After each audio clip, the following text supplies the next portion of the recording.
Hi hello welcome to Bharat sports Telugu. Team India మాజీ captain Mahindra Singh Dhoni గురించి తెలియని వారు ఎవరూ ఉండరు. ఎంఎస్ ధోని ఇండియాలోనే కాదు, ప్రపంచంలోని అత్యంత విజయవంతమైన కెప్టెన్లలో ఒకరు. ధోనీని అందరూ కెప్టెన్ కూల్ అని పిలిచేవారు. ధోని కెప్టెన్సీలో 3 ఫార్మాట్లలో టీ20 ప్రపంచ కప్ 2007, ప్రపంచ కప్ 2011, ఛాంపియన్స్ ట్రోఫీ 2013 భారత్ ఛాంపియన్గా మార్చాడు. అంతేకాకుండా ధోని సారథ్యంలో భారత జట్టు టెస్టు క్రికెట్ నంబర్ 1 ర్యాంక్ను సాధించింది. ధోని 2020 సంవత్సరంలో రిటైర్మెంట్ తీసుకున్నాడు.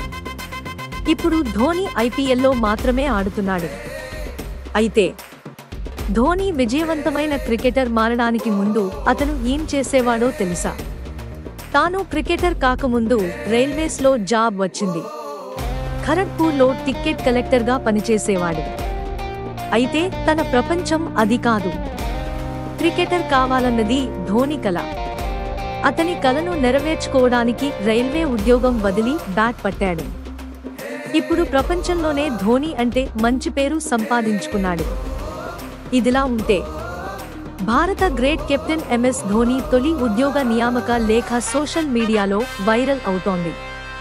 క్రికెట్ అభిమానులు కూడా దీన్ని సోషల్ మీడియాలో షేర్ చేస్తున్నారు.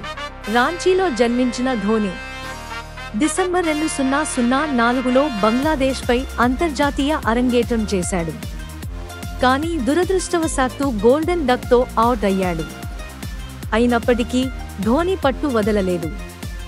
విశాఖపట్నంలో పాకిస్తాన్తో జరిగిన తన 5వ వన్డేలో 148 పరుగులతో అద్భుతమైన ఇన్నింగ్స్ ఆడి తన మొదటి అంతర్జాతీయ సెంచరీని సాధించాడు. అప్పటి నుంచి వెనుదిరిగి చూడలేదు. ఆ వెంటనే ధోని టీమిండియా కెప్టెన్గా మారాడు. ధోని సారథ్యంలో 2007లో జరిగిన తొలి టీ20 ప్రపంచ కప్ను టీమిండియా కైవసం చేసుకుంది. ధోని అంతర్జాతీయ క్రికెట్కు వీడ్కోలు పలికినప్పటికీ ఇప్పటికీ లీగ్ క్రికెట్లో చురుకుగా ఉన్నాడు. చెన్నై సూపర్ కింగ్స్కు కెప్టెన్గా వ్యవహరిస్తున్నాడు.